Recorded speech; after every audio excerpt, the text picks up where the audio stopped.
এই তো কিছুদিন আগের কথা, পাকিস্তান এবং আফগানিস্তান সীমান্তে তুমুল সংঘর্ষ চলছে। সংঘর্ষের এক মুহূর্তে যখন পাকিস্তান সেনাবাহিনী পেরে উঠতেছিল না, তখন তারা কল করে তাদের ফাইটার জেটকে। যখন ফাইটার জেটগুলো পাকিস্তান বিমান ঘাঁটি থেকে উড্ডয়ন করে, ঠিক সেই মুহূর্তে তাদের টার্গেট ছিল আফগানিস্তানের যে সেনা চুকি আছে সেগুলোকে ধ্বংস করে দেওয়া, এবং তারা সীমান্তবর্তী এলাকায় ধ্বংসযজ্ঞ চালানো শুরু করে।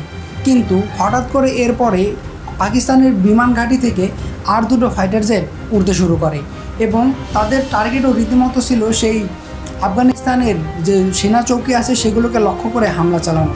কিন্তু হঠাৎ করে সেই পরবর্তীতে ওঠা বিমান দুটো ঢুকে যায় আফগানিস্তানের ভিতরে, এবং তারা হামলা চালায় একটি হসপিটালে।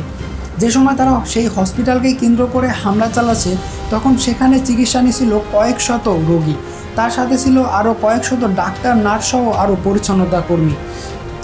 এবং মুহূর্তের মধ্যেই হসপিটালে থাকা মানুষজন কিছু বোঝার আগেই হসপিটালটি ধসে পড়ে, মাটির সাথে মিশে যায় পুরো হসপিটালটি। হামলাটি এতটাই বিপজ্জনক ছিল যে সেখানে কোনো অ্যালার্ম তো দূরের কথা, কেউ কোনো কিছু টের পাওয়ার আগেই আগুনে ছেয়ে যায় পুরো হসপিটাল।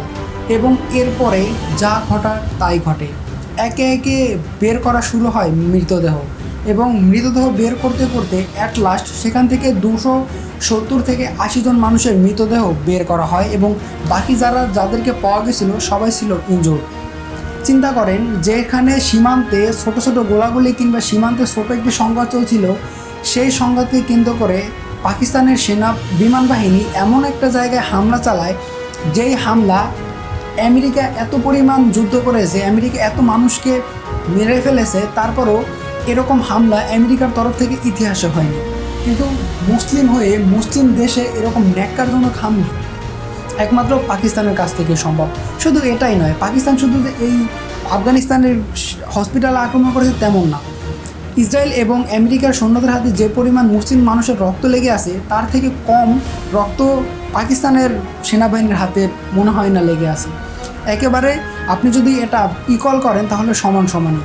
1947 সালে দেশভাগের পর থেকে শুরু করে 1971 সাল পর্যন্ত বাংলাদেশের মানুষকে যে পরিমাণ নির্যাতন পাকিস্তান সেনাবাহিনী করেছে, যে পরিমাণ মানুষ এখানে হত্যা করেছে, সেটা ইতিহাসে ভয়ঙ্কর, রীতিমতো ভয়ঙ্কর। এরপরে 1971 সালে পাকিস্তান বাংলাদেশ বিভক্ত হওয়ার পরও পাকিস্তানের নিজের দেশের মানুষও পাকিস্তানের সেনাবাহিনীর হাতে অনেক সময় বিপুল সংখ্যক মানুষ প্রাণ হারিয়েছে। এবং 1971 সাল থেকে শুরু করে 2026 আজ পর্যন্ত আমার মনে হয় না পাকিস্তান সেনাবাহিনী তাদের নিজেদের যে সক্রিয়তা আছে সেটা পালন করতে পেরেছে। পাকিস্তান সেনাবাহিনী একমাত্র আমেরিকার ইসরায়েলের গোলামিই করতেছে, এবং এখনও সেটাই করতেছে।